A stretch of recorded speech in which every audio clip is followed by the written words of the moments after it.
শ্বশুরবাড়িতে এখনো পর্যন্ত কোনো কিছুই রান্না করে খাওয়াইনি, কারণ আমাদের কাবিন হয়েছে।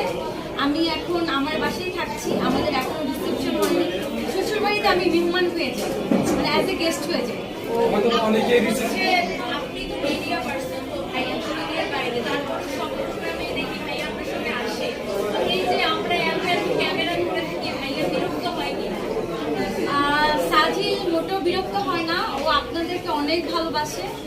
আর ও চায় যে আমি যেখানে যাই ও আমাকে অনেক সাপোর্ট করে, কারণ আমি একজন অভিনেত্রী, আমি একজন চলচ্চিত্রে কাজ করি, যেহেতু আমি একজন সেলিব্রিটি, আমাকে মানুষ পছন্দ করবে, সেলফি তুলতে আসবে, সাংবাদিকরা ভিড় করবে, এটা ন্যাচারাল ব্যাপার। এখানে ও যদি বিরক্ত হয় তাহলে তো আমি ইন্ডাস্ট্রিতে কাজ করতে পারবো। সো ও এটাকে এনজয় করে, ও সবসময় আমাকে সাপোর্ট করে। আপনি রাগ করেন ভাইয়া, তখন কিভাবে আপনার রাগ ভাঙায়? Oh my god, dangerous question. আমি সামটাইমস সংসার জীবনে একটু রাগ করি, অভিমান করি। ও খুবই ফানি ওয়েতে আমার রাগ করে। মানে দেখা গেল যে একটু জোকারি করে, মাঝে মাঝে একটু এমন একটা ফানি কথা বললো যে আমি হেসে দিই। আর ওর সাথে রাগ করে আমি থাকতে পারি না। মানে ও খুবই মজার।